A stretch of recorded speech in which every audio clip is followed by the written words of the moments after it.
हमारा पोइट्री में आज का जो लेक्चर है वो जॉन डन की एक डिवाइन पोएम है जो बेटर माय हार्ट के नाम से स्टार्ट होती है। हमने डिवाइन पोएम्स को पहले डिस्कस किया था और इनके कंपैरिजन में हमने लव पोएम्स को डिस्कस किया था। तो ये जॉन डन की लव पोएम्स और डिवाइन पोएम में से आज हम जिस डिवाइन पोएम को डिस्कस करेंगे वो है बेटर माय हार्ट 3% गॉड। ठीक है, तो आइए शुरू करते हैं। Batter my heart 3% God for you as yet but knock, breathe, shine, and melt. That I may rise and stand, overthrow me and bend your force to break, blow, burn and make me new. जो first 4 lines हैं यहाँ पे आके हमें एक पहला full stop नज़र आता है और यहाँ एक बात कंप्लीट हुई है। अच्छा, एक चीज़ जो पोएम से पहले हम डिस्कस करना चाहेंगे वो है कंसेप्ट ऑफ 3% गॉड। ठीक है, क्रिश्चियनिटी में गॉड जो है वो 3% गॉड है। ठीक है, we have perhaps already discussed it. ठीक है, और इस 3% गॉड के कॉन्सेप्ट में गॉड, क्राइस्ट और मैरी, ठीक है, ये तीन जो हैं इसके एलिमेंट्स हैं। ठीक है, वो समझते हैं कि क्राइस्ट जो है वो सन ऑफ गॉड हैं और मैरी जो कि क्योंकि हज़रत ईसा जो हैं he was born without a father. ठीक है, तो उस निस्बत से ये उन्हें कहते हैं कि सन ऑफ गॉड कहते हैं और मैरी जो है ये क्राइस्ट की मदर है और गॉड जो है वो इन दोनों को जो है वो ऐसे उसने एनगल्फ किया हुआ है, अपने ज़ेरे साया लिया हुआ है। तो ये क्रिश्चियनिटी में 3% गॉड का ये कॉन्सेप्ट है। ठीक है, अच्छा, जो दूसरी बात यहाँ इम्पोर्टेंट है पोएम स्टार्ट होने से पहले वो ये है कि यहाँ पे पोएट ने एक सिमिली यूज़ की है। ठीक है, और वो सिमिली क्या है, हम उर्दू में, बल्कि अगर आपको याद हो आज से कोई 10, 15, 20 साल पहले जो है गलियों में अक्सर आवाज़ लगी करती थी, बांडे कली करा लो, बर्तन कलई करना। ठीक है, और ये पुरानी ख़वातीन जो हैं अगर आप उनसे पूछें, आपके ग्रैंड पेरेंट्स को तो कंफर्म पता होगा, मे बी आपके पेरेंट्स को भी पता हो। ठीक है, तो डिक्शनरी में तो इसको जो है वो वार्निश कहा जाता है, किसी चीज़ के ऊपर एक नई तह चढ़ा देना। ये जो कलई करना है इसको उर्दू में मुलम्मा कारी भी कहते थे, मुलम्मा कारी करना। ठीक है, बर्तनों के जो सिल्वर के बर्तन होते थे उनको मुलम्मा किया जाता था, कलई किया जाता था और उसका तरीका ये होता था कि घरों में आमतौर पे बर्तन जो है वो गिर के उनको थोड़ी बहुत ठोकरें लग जाती थी, टेढ़े मेढ़े हो जाते थे। सबसे पहले उनको हल्की ठोकर के ज़रिए उनके जो डेंट पड़ चुके होते थे वो निकालना। ठीक है, फिर उन बर्तनों को आग में अच्छे से गर्म करना और गर्म करने के बाद, जैसे भट्टी में चीज़ों को गर्म किया जाता है, गर्म करने के बाद फिर उन्हें उनके ऊपर वो मुलम्मा कारी की जाती थी, वो रंग चढ़ाया जाता था। तो इस प्रोसेस को पोएट ने यहाँ पे एज अ सिमिली यूज़ किया है और वो इस मुलम्मा कारी की सिमिली को अपने पर्पज़ के लिए यूज़ करेगा। जैसे पोएम डिस्कस करते हैं तो आपको इस चीज़ का आइडिया होगा। तो पोएट स्टार्ट ही यहाँ से करता है, बेटर माय हार्ट।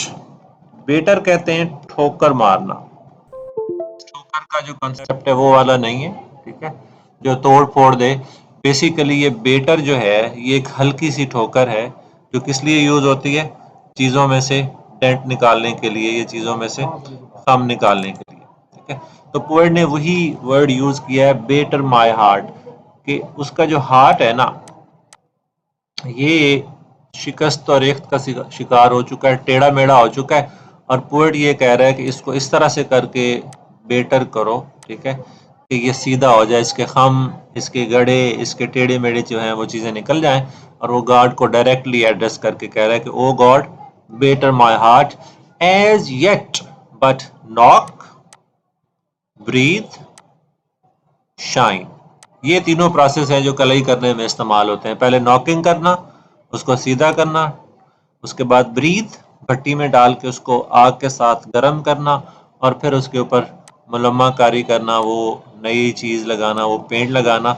इन तीनों प्रोसेसेस को नॉक करके, ब्रीथ करके और शाइन करके क्या करना है? Seek to mend. पर्पस क्या है? Seek to mend. किसको मेंड करना है? उस पोएट के हार्ट को। ठीक है, तो कहता है कि जैसे भी है आप ये सारे प्रोसेसेस को फॉलो करके मेरे हार्ट को दोबारा से मेंड कर दो, उसको रिफ्रेश कर दो, उसको रिन्यू कर दो। This is what the poet wants. ठीक है, ही थिंक्स कि उसका जो हार्ट है वो टूट गया है, उस पर गुनाहों का डेरा डल गया है और उसको चाह ये रहा है कि वो गॉड से कह रहा है कि तुम इसको क्या कर दो, तुम अब इसको मेंड कर दो। That I may rise and stand. और ये करना क्यों है? इस हार्ट को रिन्यू करना क्यों है?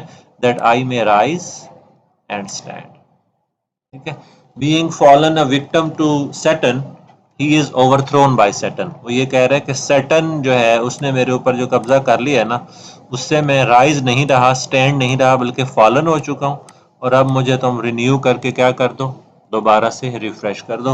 Overthrow me and bend your force. ठीक है, बेसिकली अपनी वो वीकनेस को एक्सेप्ट कर रहे हैं कि I can not do all these things by my self, rather you overthrow me. God से ये कह रहे हैं कि तुम मेरे ऊपर कब्जा करो, ओवरथ्रो करो, एंड बेंड योर फोर्स, और अपनी जो फोर्स है उसको मेरे ऊपर इस्तेमाल करो। अगेन किस लिए? To break, blow, burn. यही ऊपर वाली तीन चीजें जो ऊपर इस्तेमाल की हैं। ठीक है, किसी भी चीज को, something that has become old, तो उसको क्या किया जाता है? उसको पहले ब्रेक किया जाता है, उसको ब्लो किया जाता है। ठीक है, भट्टी में ब्लो किया जाता है और उसको बर्न कर दिया जाता है, और बर्न करने के बाद उससे एक नई चीज बनाई जाती है। ठीक है, so poet wants his old sinful heart to be renewed and refreshed with a new heart. This is what the poet is desiring, कि उसका जो गुनाहों के साथ मैला कुचैला और टूटा फूटा पुराना दिल है, उसको ब्रेक करके, ब्लो करके और बर्न करके एक नया दिल उसको चाहिए है, जिसमें वो गुनाहगार की बजाय खुदा की नज़रों में पसंदीदा बंदा बन के उभरे। यहाँ पे एक बात जो है ना, one of the concept has been finished over. उसने डायरेक्टली जो है गॉड को मुखातिब किया है और उसे ये कहा है कि मेरा दिल जो है ये मैला कुचैला और गुनाहों से भरपूर है, अब तुम ही मेरा दिल को सीधा करो, ठीक करो और इसको एक नया दिल में बदल दो। देन यहाँ पे वो एक नई कंसीट जो है ना वो यूज करता है। ठीक है, एक सिमिली है और ये कंसीट कौन सी है? यूजर्प टाउन, मकबूजा शहर। यूजर्प कहते हैं जिसपे किसी ने कब्जा कर लिया हो। ठीक है, I like an usurped town to another due. ठीक है, वो अपने लिए टर्म यूज कर रहे हैं कि मैं एक ऐसा हूं, मैं एक ऐसा टाउन हूं, मैं एक ऐसा शहर हूं, मैं एक ऐसा कस्बा हूं जिसके ऊपर किसी और ने कब्जा कर लिया है। यूजर्प टाउन हूं, मेरे ऊपर कब्जा किसी और ने कर लिया है, लेकिन टू अनदर ड्यू, मैं हूं किसी और का। ठीक है, वर्ड कहता है कि I am due towards you. कहता है गॉड का मैं हूं, I am due to God, लेकिन कब्जा मेरे ऊपर किसने कर लिया है? वो मेरे ऊपर एनिमी ने कर लिया, जो डेफिनेटली कौन है? सैटर्न है। Labour to admit you, labour stand for effort, try, labour to admit you. कहता है मैं इस टाउन में, ठीक है, एडमिट यू, गॉड को मुखातिब होकर कह रहा है कि मैं अपने टाउन में, अपने दिल में तुम्हें एंटर होने की ट्राई करता हूं। I want you to enter in my heart, but oh no end, लेकिन इसका कोई फायदा नहीं होता मुझे। Again he is talking about the weakness of human heart. ठीक है, कहता है मैं कोशिश करता हूं, मैं लेबर करता हूं कि एडमिट करूं, एंटर होने दूं, अलाउ करूं तुम्हें अपने हार्ट में, बट टू नो एंड, लेकिन इसका फायदा कोई नहीं होता। और वो जो रीजन है, ठीक है, हियर रीजन मींस लॉजिक, अकल।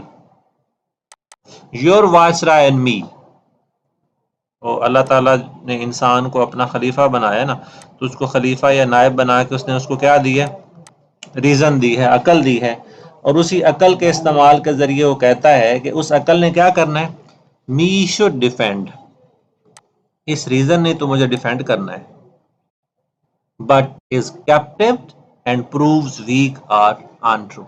लेकिन हुआ क्या है, ये जो रीजन है, ठीक है, दिस इज कैप्टिव, ये ऑलरेडी मकबूजा हो चुकी है, it has been captured by someone else, और वो समवन एल्स मैं आपको पहले बता चुका हूँ कौन है, सैटन है, डेवल है, ठीक। तो कहता है मेरी रीजन, मेरी अकल जो है is captive, has been arrested and proves weak, और ये बहुत वीक साबित हुई है, इसने तुम्हें एडमिट नहीं कर किया अपने हार्ट में और सैटन को एडमिट कर लिया है, या फिर ये है कि इट हैज प्रूव्ड अनट्रू, या फिर ये फॉल्स साबित हुई है, अनट्रू साबित हुई है।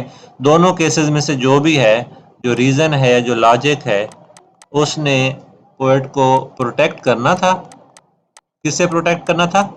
सैटन से, लेकिन वो प्रोटेक्ट नहीं कर सकी है, और गॉड को एडमिट करने की बजाय उसने किसको एडमिट कर लिया है? उसने सैटन को एडमिट कर लिया है, और इस तरह से वो क्या क्या साबित हुई है?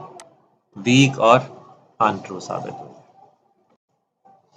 Yet, dearly I love you and would be loved fain। अच्छा, अब वर्ड कहता है कि मैं कैप्टिव हो चुका हूँ, ठीक है, ये देखें वो एक्सेप्ट कर रहा है, मैं कैप्टिव भी हो चुका हूँ, मैं एक यूजर्प टाउन हूँ, ठीक है, और मुझे जो है मेरे पे कब्जा हो चुका है, लेकिन कब्जा होने के बावजूद आई डेयरली लव यू, वर्ड एक्सेप्ट कर रहा है, ठीक है, कि कब्जा होने के बावजूद मैं आई डेयरली लव यू, गॉड से अपनी मोहब्बत को क्लेम कर, ठीक है, कि वो कहता है कब्जा मेरे ऊपर सैटन का है, मैं उसकी कॉलोनी बन चुका हूँ, वो मेरे दिल में उस पे उसने कब्जा कर लिया है, लेकिन मेरा क्लेम क्या है? I love you so much, very much dearly I love you O God. अच्छा, अब ये तो है one part of the claim, ठीक है, लेकिन पोएट जो है अगर वो बात यहां तक करता तो ये तो सिंगल साइडेड लव होती, ठीक है। वो कहता है जवाब में, कहता है and I would be loved, और मैं ये भी चाहता हूं कि तुम भी मुझसे प्यार करो, मैं ना सिर्फ प्यार करता हूं बल्कि वही प्यार करवाना भी चाहता हूं। आई वुड बी लव्ड फेन, इस फेन का मतलब होता है विलिंगली, फीलिंग, नोइंगली, फेन, ठीक है। एक और फेन भी होता है FEIGN, उसका मतलब होता है फेक, अनट्रू, ठीक है, प्रिटेंडेड को कहते हैं। तो पोएट जो है वो ये क्लेम कर रहा है कि I love you O God and I also want to be loved equally, ठीक है, विलिंगली मुझे आपकी लव चाहिए, फिर जाके हमारा relation of love, circle of love complete होगा। अच्छा, अब वो एक और यहाँ पे एक कॉन्सीट यूज कर रहा है, एक फिजिकल बॉडी की सिमिली यूज कर रहा है। ये जब वो लव की सिमिली बात करते हैं ना, हम इसी लव को वर्ल्डली लव के साथ कंपेयर करके चलते हैं। वो कहता है I dearly love you and would be loved fain, मैं प्यार भी तुमसे करता हूँ गॉड से, और मैं तुम्हारा प्यार बदले में चाहता भी हूँ, but am betrothed to your enemy. अब ये उसने यहाँ पे फिजिकल लाइफ की, ह्यूमन लाइफ की एक एग्जांपल यूज की है, ठीक है। वो बात करेगा, वो खुद को एक ब्राइड कंसिडर कर रहा है, ठीक है, दुल्हन, ब्राइड, ओके। सो वो कहता है कि प्यार मैं तुमसे करता हूं, तुम्हारा प्यार भी वापस चाहता हूं, विलिंग लव चाहता हूं, लेकिन मेरी एंगेजमेंट जो है, बिट्रोथ कहते हैं मंगनी को, okay, the word is betrothal, like engagement, okay. वो कहता है कि प्यार तुमसे करता हूं और तुम्हारा ही प्यार चाहता हूं, लेकिन मेरी मंगनी किससे हो गई है? अनटू योर एनिमी, तुम्हारे दुश्मन के साथ मेरी शादी मुतवक्के है, मेरी मंगनी उसके साथ होगी, और दुश्मन यहाँ पे कौन है? Definitely the eternal animal, enemy, sorry, Satan, ठीक है। तो कहता है मेरी शादी या मेरी मंगनी तुम्हारे दुश्मन के साथ हो गई है, लेकिन प्यार मैं बहरहाल तुमसे ही करता हूँ, और सिर्फ सिंगल साइडेड लव नहीं बल्कि तुम्हारा प्यार मुझे चाहिए भी है।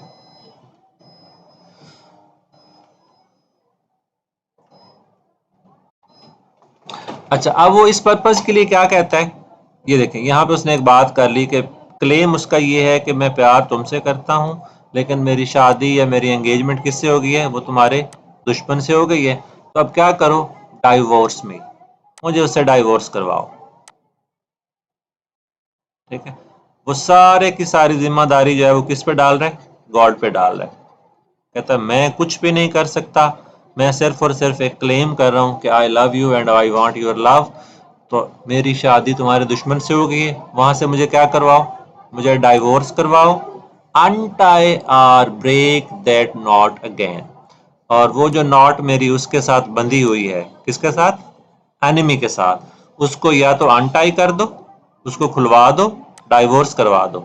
अगर डाइवोर्स नहीं करवा सकते तो फिर क्या करवा दो, फिर ब्रेक करवा दो। ठीक है, डाइवोर्स में तो विलिंगनेस ऑफ द पार्टनर्स है ना। ठीक है, कि उससे मुझे आज़ाद करवा दो, अगर वो नहीं करवा सकते तो फिर फोर्सफुली उस रिलेशन को, उस नॉट को क्या करवा दो, ब्रेक करवा दो। Take me to you, imprison me. और फिर अगर तो डाइवोर्स होती तो विलिंगली वो उसको एनिमी या वो जो सेकंड पार्टी है उसको सेपरेट कर देती, फिर तो वो खुद चला जाता। लेकिन कहते हैं अगर उसको ब्रेक करवाना है ना, तो फिर क्या करो, मुझे ज़बरदस्ती वहां से निकलवा लो, उस नॉट को ब्रेक करवा के, टेक मी टू यू, मुझे अपने पास ले जाओ। ठीक है, और अपने पास ले जाके क्या करो, आज़ाद नहीं छोड़ो, इम्प्रिजन मी, मुझे अपने पास ले जाके कैद कर लो। अब ये बहुत, अगरचे उसने एक एवरीडे लाइफ की सिमिली यूज किया है कि जी somebody love someone else and is married to someone else. ठीक है, तो कहता है कि मेरी शादी अगर उधर हो भी गई है, ठीक है, तो फिर भी आप मुझे वहां से अनटाई करवा के अपने पास ले जाओ, और अपने पास ले जाके मुझे आज़ाद नहीं छोड़ना, बल्कि क्या करना है, इम्प्रिजन मी। इसकी क्या रीज़न हो सकती है, व्हाट डू यू थिंक। यहाँ पे अगेन पोएट अपनी वीकनेस शो करवा रहा है। ठीक है, अपनी वीकनेस कैसे शो करवा रहे, कहते तुम सैटर्न से मुझे डाइवोर्स करवा के या उस नाट को अनटाई करवा के, ब्रेक करवा के जब ले आओगे और मुझे छोड़ दोगे, तो मैं फिर कहीं सैटर्न की तरफ अट्रैक्ट ना हो जाऊं, मैं फिर उसी के साथ भाग ना जाऊं, दोबारा उसी के साथ ना भाग जाऊं। तो तुम क्या करना, हिफ्ज़ मा तकद्दुम के तहत मुझे कैद करके रखना कि मैं दोबारा जो है उसी सैटन की तरफ, तुम्हारे एनिमी की तरफ दोबारा अट्रैक्ट ना हो जाऊं। Imprison me for I except you, enthrall me never shall be free. क्यों, रीजन वो ये दे रहा है, अंथराल कहते हैं अट्रैक्ट होना, to be attracted by someone. ठीक है, एक्सेप्ट यू एंथ्राल मी, तुम्हारे अलावा अगर कोई मुझे दोबारा इंथ्राल कर ले, अट्रैक्ट कर ले, तो फिर क्या होगा, आई शैल नेवर बी फ्री, फिर मैं फ्री तो ना हुआ ना। ठीक है, तो कहता है ये किसी और की तरफ अट्रैक्ट होने से पहले आप मुझे क्या कर लेना, आप मुझे इम्प्रिजन कर लेना, कैद कर लेना। ठीक है, ओके। और यहाँ आके लास्ट लाइन में वो एक और बड़ी जो है ना, वो फिजिकल वायलेशन की सिमिली यूज करता है। ठीक है, वो कहता है nor ever chaste except you ravish me. Ravish करना जो है ना, ये रेप करने के मीनिंग में, एक फिजिकल रिलेशन को कायम करना। तो कहता है तुम जब तक मेरे साथ फिजिकल रिलेशन कायम नहीं ना करोगे, मेरा रेप नहीं करोगे, मुझे रेविश नहीं करोगे, तब तक मैं चेस्ट ही नहीं हो सकूंगा। ठीक है, तो ये आप यहाँ पे कह सकते हैं कि ये एक पैराडॉक्सिकल स्टेटमेंट है कि रेप करने से तो बंदा अनचेस्ट होता है ना, लेकिन ये गॉड से कह रहा है कि rape me, ravish me, to chaste me, मुझे तुम रेविश करोगे तो फिर ही जाके मैंने चेस्ट होना है। ठीक है, यानी वो ये कह रहा है, बेसिकली रेविश करना कोई फिजिकल सेंस में रेविश नहीं कह रहा, वो ये कह रहा है, वर्ड से वो ये कह रहा है कि एंटर इनटू माय हार्ट। ठीक है, गॉड से वो रिक्वेस्ट ये कर रहा है क्या, कि एंटर इनटू माय हार्ट, आप मेरे दिल में दाखिल हो गए तो फिर मैं क्या हो जाऊंगा, then I will be chaste. So that's all that the poet wants. अगर हम इसको जनरली एक नज़र और देखें तो वो उसने बर्तन कलाई करने वाली सिमिली यूज़ करते हुए knock, breathe, shine, break, blow, burn, किस पर्पज़ के लिए? To make me new or to mend me, इसके लिए उसने ये सिमिलीज यूज़ करते हुए उसने गॉड से ये कहा है कि I have been captivated by your enemy, मेरी शादी तुम्हारे एनिमी से हो गई है, मुझे वहां से छुड़वा के अनटाई और ब्रेक करवा के अपने पास इम्प्रिजन कर लो और मेरे दिल में मुकम्मल तौर पे दाखिल हो जाओ ताकि मैं क्या हो जाऊं, ताकि मैं चेस्ट हो जाऊं. So that is all about this poem. If you have any question, you may put your questions in the comment box or in the group. And I do hope कि आपको समझ आ गई होगी. अगली तक के लेक्चर के लिए अल्लाह हाफिज़. Good luck.